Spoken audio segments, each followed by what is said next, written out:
Anak-anakku, selamat berjumpa kembali. Damai sejahtera Tuhan selalu menyertai kita di mana saja kita berada. Hari ini kita mengikuti pelajaran agama Katolik dan materi yang akan kita bahas adalah Gereja yang Kudus. Bapak ulangi lagi, materi yang kita akan bahas pada hari ini adalah Gereja yang Kudus. Mari kita mempersiapkan batin untuk mengikuti pelajaran ini dengan baik. Tujuan yang ingin dicapai dalam pelajaran ini adalah melalui pembelajaran daring, Anda diharapkan mampu menjelaskan arti gereja yang kudus. Yang kedua, Anda harus mampu menguraikan letak kekudusan gereja Katolik. Yang ketiga, Anda harus mampu menyebutkan usaha-usaha untuk mewujudkan gereja yang kudus. Bapak ulangi lagi, di akhir pembelajaran ini diharapkan Anda harus mampu menjelaskan arti gereja yang kudus. Yang kedua, Anda harus mampu menguraikan letak kekudusan gereja Katolik. Yang ketiga, Anda harus mampu menyebutkan usaha-usaha untuk mewujudkan gereja yang kudus. Bahan kajian yang akan kita bahas perlahan-lahan, itu yang pertama adalah arti gereja yang kudus. Yang kedua adalah kekudusan gereja Katolik. Yang ketiga adalah usaha-usaha untuk mewujudkan gereja yang kudus. Jadi materi ini sesuai dengan tujuan yang ingin dicapai tadi. Kita kembali ke tujuan tadi supaya Anda paham. Kita kembali ke tujuan, ada 3. 1. Menjelaskan arti gereja yang kudus, menguraikan letak kekudusan gereja Katolik, menyebutkan usaha-usaha untuk mewujudkan gereja yang kudus. Maka bahan kajian ini seperti tujuan tadi. Yang pertama, arti gereja yang kudus. Yang kedua, kekudusan gereja Katolik. Dan yang ketiga adalah usaha-usaha untuk mewujudkan gereja yang kudus. Kita lanjut. Marilah kita memulai kegiatan pembelajaran kita ini. Kita buka dengan doa. Bapa mohon Anda mempersiapkan diri, mempersiapkan hati untuk membuka pelajaran kita ini dengan doa. Marilah kita bersatu dalam doa.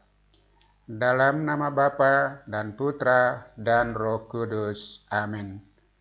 Ya Allah, pokok keselamatan kami, gerejamu telah menjadi tanda keselamatan bagi banyak jiwa di bumi ini. Kehadiran gereja yang bersifat satu, kudus, katolik, dan apostolik, sebagaimana iman para rasul yang telah kami imani sampai saat ini, kini telah menyatukan kami dan menjadi tanda kehadiranmu yang menguduskan kami semua.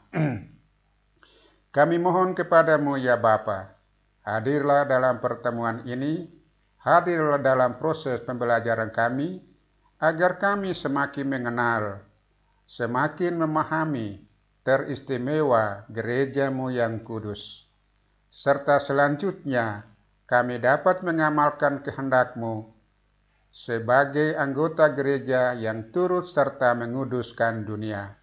Demi Kristus Tuhan dan pengantara kami. Amin. Dalam nama Bapa dan Putra dan Roh Kudus. Amin. Kita akan membahas yang pertama, yaitu mendalami arti gereja yang kudus. Ini yang pertama. Setiap kali kita mengikuti ibadat atau perayaan Ekaristi, kita selalu mendaraskan doa aku percaya atau syahadat iman atau doa credo. Ini kita masih ingat bahwa doa ini yang selalu kita selalu kita mengucapkannya, yaitu doa syahadat iman atau doa aku percaya atau credo. Kita mengucapkan antara lain, aku percaya akan gereja Katolik yang kudus. Nah, ini kita satu sifat dulu yang kita malam hari yang kita akan bahas ini adalah gereja yang kudus.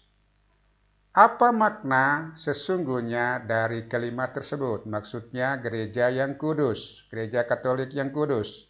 Apa makna sesungguhnya dari kalimat tersebut? Nah, ini kita lihat, gereja itu kudus. Nah, ini gereja itu kudus karena dari mana gereja itu berasal? Ya, ini kekudusan ini terletak dari mana gereja itu berasal. Kalau gereja itu berasal dari Tuhan dan Tuhan itu adalah kudus, maka gereja itu adalah kudus. Ini yang pertama. Letak kekudusan gereja itu adalah dari mana gereja berasal. Bapak ulangi lagi. Gereja berasal dari Tuhan. Gereja didirikan oleh Tuhan. Maka kalau Tuhan itu kudus, maka gereja itu kudus. Yang pertama. Yang kedua, kemana arah yang dituju oleh gereja? Nah, arah yang dituju oleh gereja adalah hidup bersama Allah Bapa di surga. Allah Bapa di surga adalah kudus, maka gereja dengan sendirinya kudus. Tujuan diarahkan adalah sampai kepada Allah. Allah itu maha kudus, maka dengan sendirinya gereja itu adalah kudus. Yang ketiga, unsur-unsur ilahi yang ada di dalam gereja adalah kudus. Jadi tiga ini yang mendukung pengertian tentang gereja itu adalah kudus. Kita lanjut. Kekudusan atau kesucian gereja adalah kekudusan atau kesucian Kristus sendiri. Karena Kristus yang mendirikan gereja. Bapak ulangi lagi, ini penting. Kekudusan dan kesucian gereja adalah kekudusan atau kesucian Kristus sendiri. Gereja menerima kekudusan atau kesucian sebagai anugerah dari Allah dalam Kristus oleh iman. Kesucian gereja tidak datang dari gereja itu sendiri, tetapi datang dari Allah dan dipersatukan dengan Kristus oleh Roh Kudus. Kristus ada di dalam gereja dan selalu menyertai gereja sampai akhir zaman. Anda masih ingat gereja itu apa? Gereja itu adalah kita semua. Orang-orang yang percaya kepada Kristus. Orang-orang yang beriman kepada Kristus itu disebut gereja. Dan kita ini adalah kudus karena kita adalah milik Tuhan. Yang kudus berarti karena milik Tuhan. Maka pribadi-pribadi orang yang percaya, saya dan Anda adalah orang-orang yang percaya kepada Kristus, maka kita disebut kudus dan kita disebut milik Allah. Maka gereja itu tidak datang kesucian atau kekudusan gereja, tidak datang dari gereja itu sendiri, tidak datang dari diri kita sendiri, tetapi datang dari Allah dan dipersatukan dengan Kristus oleh Roh Kudus. Anda ingat bahwa Kristus ada di dalam gereja dan selalu menyertai gereja sampai akhir zaman. Ya, ini kekudusan gereja. Oke, kita lanjut. Sekarang kita mendalami makna kekudusan gereja menurut kitab suci.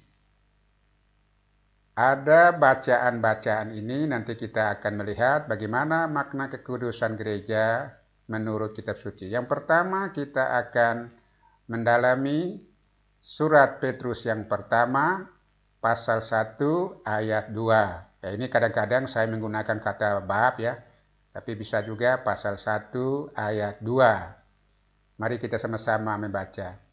Yaitu orang-orang yang dipilih. Ya. Orang-orang yang dipilih sesuai dengan rencana Allah, Bapa kita dan yang dikuduskan oleh Roh, supaya taat kepada Yesus Kristus dan menerima percikan darahnya. Kiranya kasih karunia dan damai sejahtera makin melimpah atas kamu. Ini berita cukup bagus, sangat mengembirakan, sangat menghibur hati kita. Orang-orang yang dipilih, maka kita dikatakan orang pilihan. Dan kalau dipilih oleh Allah, maka kita ini adalah milik Allah. Milik Allah disebut kudus. Kalau kudus berarti milik Tuhan. Orang-orang yang dipilih sesuai dengan rencana Allah, Bapa kita, dan yang dikuduskan oleh Roh, supaya taat kepada Yesus Kristus dan menerima percikan darahnya. Kiranya kasih karunia dan damai sejahtera makin melimpah atas kamu. Ini sangat bagus. Surat pertama Rasul Petrus pasal 1 ayat 2. Sangat terhibur bagi kita. Surat yang kedua, yaitu surat Paulus kepada jemaat di Roma, itu pasal 1 ayat 7. Ini coba kita mendalami surat Paulus ini. Kepada kamu sekalian yang tinggal di Roma, ini disapa kepada di Roma. Misalnya kalau kita di sini, kepada kamu sekalian yang tinggal di Samarinda, tinggal di mana Anda berada. Ini Paulus menyapa kita. Yang dikasih Allah, maka kita adalah yang dikasih Allah, yang dipanggil dan dijadikan orang-orang kudus. Nah, Bapak sudah bilang tadi, orang-orang kudus adalah orang-orang milik Tuhan, kepunyaan Tuhan. Orang-orang kudus. Maka kita ini semua yang sekarang Bapak, Anda yang sementara mengikuti pelajaran agama ini adalah orang-orang kudus.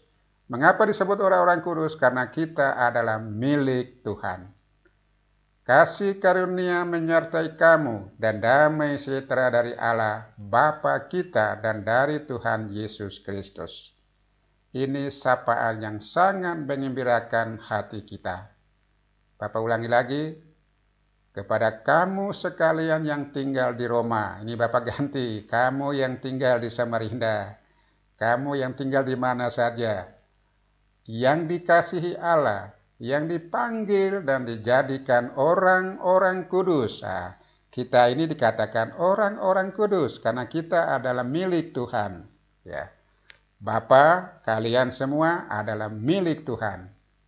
Kasih karunia menyertai kamu dan damai sejahtera dari Allah Bapa kita dan dari Tuhan Yesus Kristus. Sekarang yang ketiga dari Injil Yohanes pasal 17 ayat 11. Dan aku tidak ada lagi di dunia ini. Ini aku ini Kristus ya. Dan aku tidak ada lagi di dalam dunia. Tetapi mereka masih ada di dalam dunia.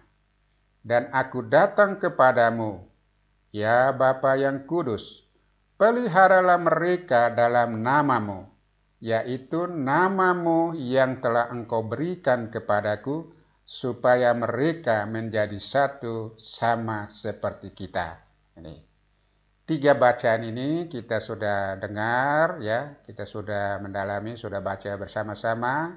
Sekarang untuk pendalaman dari bacaan ini untuk memahami makna gereja yang kudus menurut kitab suci ini kita ambil hanya 3 bacaan. Bapak ambil hanya 3 bacaan untuk menolong kita supaya memahami makna gereja yang kudus. Oke. Untuk pendalaman seperti biasa, Bapak memberikan 2 pertanyaan untuk Anda. 2 pertanyaan. Pertanyaan yang pertama adalah, apa makna kekudusan menurut teks-teks kitab suci tersebut, yang maksudnya 3 bacaan tadi.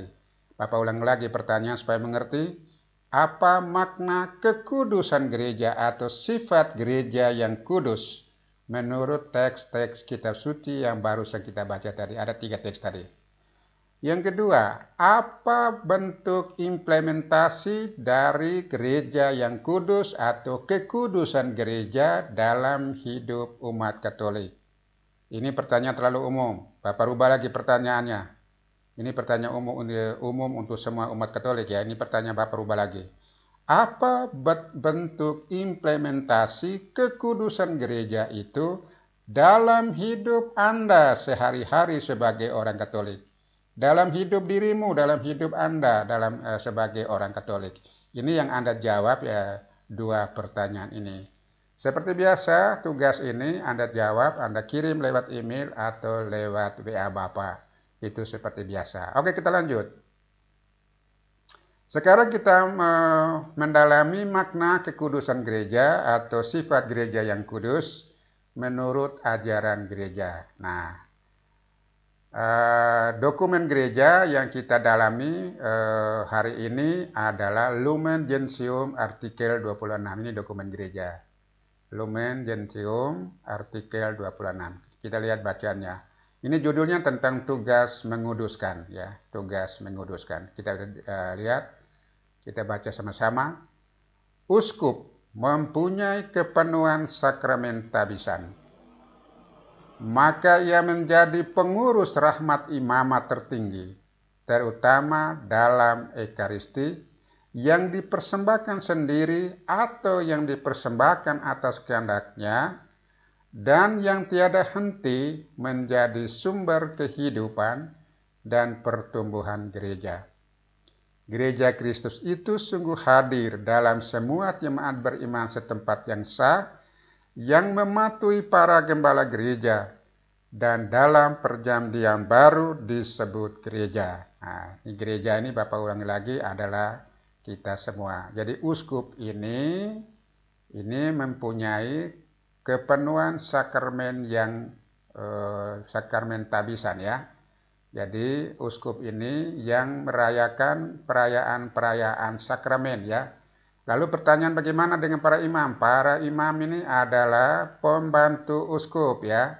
Pembantu uskup. Jadi ini dokumen ini berbicara tentang bagaimana uskup mempunyai kepenuhan sakramen tabisan. Oke. Kita lanjut ya. Gereja-gereja itu di tempatnya masing-masing merupakan umat baru yang dipanggil oleh Allah dalam Roh Kudus dengan sepenuh-penuhnya. Ini kita bisa lihat 1 Tesalonika pasal 1 ayat 5. Kita lanjut. Di situ umat beriman berhimpun karena pewartaan Injil Kristus dan dirayakan misteri perjamuan Tuhan, supaya karena tubuh dan darah Tuhan, semua saudara terhimpun dan dihubungkan erat-erat. Ini bacaan ini agak berat, jadi Bapak minta baca berulang kali ya. Ini rumusan agak berat, tapi baca berulang kali sampai Anda mengerti. Nah, seperti biasa, dan kita lanjut lagi, bacaan memang agak berat, kita lanjut. Di setiap himpunan di sekitar altar dengan pelayanan suci uskup, tampillah lambang cinta kasih dan kesatuan tubuh misteri itu, syarat mutlak untuk keselamatan. Di jemaat-jemaat itu, meskipun sering hanya kecil dan miskin, atau tinggal tersebar, hiduplah Kristus, dan berkat kekuatannya terhimpunlah gereja yang satu, yang kudus, katolik, dan apostolik. Ini sifat gereja. Terhimpunan gereja yang satu, yang kudus, yang katolik, dan apostolik. Dan hari ini kita akan berbicara tentang, kita bahas ini tentang gereja yang kudus. Yang satu sudah kita bahas minggu lalu ya. Nanti yang berikutnya kita membahas tentang katolik dan apostolik. Sebab keikutsertaan dalam tubuh dan darah Kristus tidak lain berarti berubah menjadi apa yang kita sambut. Semua perayaan Ekaristi yang sah dipimpin oleh uskup, dan ia diserai tugas mempersembahkan ibadat agama Kristiani kepada Allah yang Maha Agung, dan mengaturnya menurut perintah Tuhan dan hukum gereja, yang untuk keuskupan masih perlu diperinci menurut pandangan uskup sendiri. Demikianlah para uskup dengan berdoa dan bekerja bagi umat, membagikan kepenuhan kesucian Kristus dengan pelbagai cara dan secara melimpah. Dengan pelayanan sabda mereka menyampaikan kekuatan Allah kepada umat beriman demi keselamatannya. Ini kita bisa baca surat Paulus kepada jemaat di Roma pasal 1 ayat 16. Dengan sakramen-sakramen yang pembagiannya mereka urus dengan kewibawaan mereka supaya teratur dan bermanfaat, mereka menguduskan umat beriman. Mereka mengatur penerimaan baptis yang memperoleh keikutsertaan dalam imamat Rajawi Kristus. Merekalah pelayan sesungguhnya, sakram penguatan. Mereka pula yang menerima tabisan-tabisan suci dan mengatur serta mengurus tata tertib pertobatan. Dengan saksama mereka mendorong dan mendidik umat, supaya dengan iman dan hormat menunaikan perannya dalam liturgi, terutama dalam korban kudus misa. Akhirnya, mereka wajib membantu umat yang mereka pimpin dengan teladan hidup mereka, yakni dengan mengendalikan perilaku mereka dan menjauhkan dari yang segala celah dan sedapat mungkin dengan pertolongan Tuhan mengubahnya menjadi baik. Dengan demikian mereka akan mencapai hidup kekal bersama dengan kawanan yang dipercayakan kepada mereka. Bapak kira ini bacaan ini cukup panjang dan rumusan ini agak berat ya. Jadi Bapak minta Anda baca berulang kali dan berusaha untuk mencerna baik-baik bacaan ini, karena ini rumusan Bapak sudah tahu bahwa agak sulit ya. Tapi bukan berarti kita tidak mengerti, maka Bapak harap Anda baca berulang kali atau mencermati baik-baik dengan bacaan ini. Oke, sebagai pendalaman seperti biasa, Bapak memberi 2 pertanyaan. Pertanyaan pertama, apa isi dan inti dari dokumen ajaran gereja tersebut? Ini. Ya. Yang kedua, apa makna kekudusan menurut ajaran gereja yang kita baca tadi ya? Jadi ada 2 pertanyaan. 1, apa isi dan inti dari dokumen ajaran gereja tersebut yang tadi kita baca? Dan yang kedua, apa makna kekudusan menurut ajaran gereja? Ini 2 tugas ini sama, Anda kirim lewat email atau lewat WA. Kita lanjut. Nah, ini kita mulai diakhiri pelajaran ini dengan refleksi seperti biasa. Kita siap diri baik-baik, siapkan batin kita, pikiran kita supaya bisa mengikuti refleksi ini. Oke, kita lihat. Sekarang ini refleksinya. Anak-anakku yang terkasih di mana saja Anda berada. Setiap kita dipanggil dan diutus Tuhan untuk memperjuangkan kekudusan gereja. Bapak ulangi lagi. Setiap kita dipanggil dan diutus Tuhan untuk memperjuangkan kekudusan gereja. Bapak tegaskan lagi, gereja itu siapa? Gereja itu adalah kita sendiri. Gereja itu adalah orang-orang yang hidup. Orang-orang yang percaya kepada Kristus. Dan kita dipanggil dan diutus untuk memperjuangkan kekudusan itu. Pertanyaannya, bagaimana cara kita memperjuangkan kekudusan gereja dalam hidup sehari-hari? Ini pertanyaan untuk kita. Bagaimana cara kita memperjuangkan kekudusan gereja dalam hidup kita sehari-hari? Kekudusan diri kita sendiri. Yang sudah Bapak jelaskan tadi, kita adalah orang kudus karena kita adalah milik Tuhan. Yang dikatakan kudus karena kita sudah dipilih dan menjadi milik Tuhan. Maka kita yang bersekutu di sini disebut adalah bangsa yang kudus, komunitas yang kudus. Karena kita adalah orang-orang pilihan Tuhan atau milik Tuhan. Nah, sekarang kita menjawab pertanyaannya, bagaimana cara kita memperjuangkan kekudusan gereja dalam hidup sehari-hari? Kekudusan dapat dilakukan dengan cara memberi kesaksian untuk hidup sebagai putra-putri Allah. Ini saling memberikan kesaksian untuk hidup sebagai putra-putri Allah.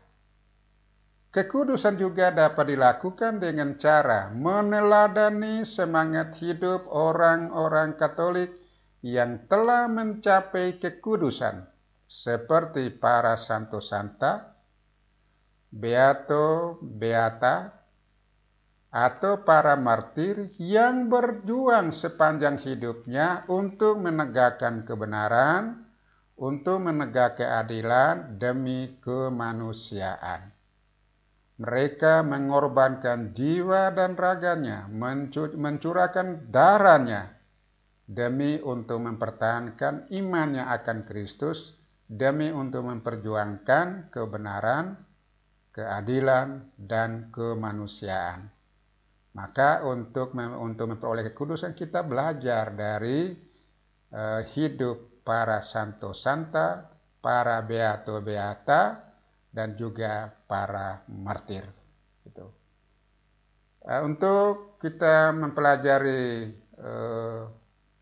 cara hidup para santo santa, Anda bisa baca buku banyak ya, buku ensiklopedi tentang orang kudus ya, itu Anda bisa baca, bisa cari atau bisa beli di mana-mana kalau Anda mau baca.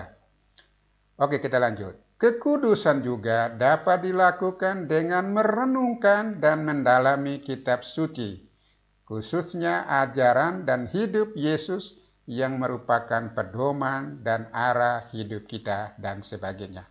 Juga kita merenungkan dan mendalami kitab suci. Ini kebetulan secara khusus ini bulan depan, bulan September, itu kita sudah masuk bulan kitab suci.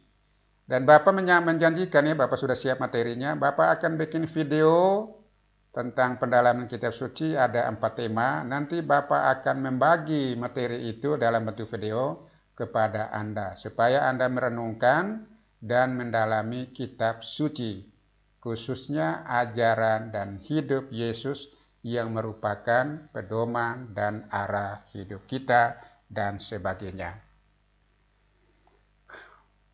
Bapak kira cukup sekian ya, cukup sekian pertemuan kita ini. Memang seperti biasa ini materinya agak berat, jadi Bapak memberi tugas kepada Anda, jadi Anda berusaha mencari sendiri, lalu Anda menjawab, terus Anda menjawab pertanyaan tadi, Anda kirim kepada Bapak. Atas dasar jawaban-jawaban Anda nanti Bapak simpulkan, Bapak akan menilai apakah Anda sudah memahami tentang arti gereja yang kudus, ya, baik menurut kitab suci maupun menurut ajaran-ajaran gereja. Nah, jawaban-jawaban itu nanti Bapak koreksi, Bapak akan melihat mana yang belum paham, mana yang kurang paham, dan itu akan Bapak jelaskan kembali itu minggu depan. Jadi minggu depan Bapak tidak akan memberi materi yang baru, tapi Bapak akan menjelaskan berdasarkan pemahaman Anda, berdasarkan jawaban Anda dari tugas yang Bapak berikan. Jadi itu polanya sama, jadi Bapak hanya memberikan secara garis besar, lalu memberi tugas kepada Anda menjawab, nanti minggu berikutnya Bapak menjelaskan materi yang sama, ya, materi yang sama tentang gereja yang kudus. Nanti minggu yang berikutnya baru kita masuk materi yang baru. Itu Anda sudah tahu karena seperti itu dulu.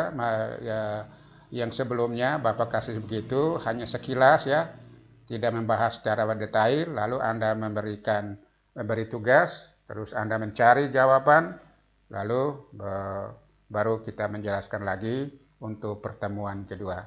Oke Bapak kira cukup ke pertemuan kita ini. Mari kita tutup dengan doa. Kita siapkan batin kita untuk menutup pertemuan ini dengan doa. Dalam nama Bapa dan Putra dan Roh Kudus. Amin. Ya Allah yang Maha Kudus, limpah dan terima kasih kami sampaikan kepadamu karena berkat pembicaraan kami pada pertemuan ini telah menghantar kami menemukan makna kehadiran-Mu yang kudus melalui gereja-Mu, yaitu demi keselamatan kami. Kami mohon ya Allah, sertailah kami dalam perjalanan kami ini, agar tetap yakin dan percaya pada penyelenggaraan melalui gereja yang kudus. Demi Kristus Tuhan dan pengentara kami. Amin.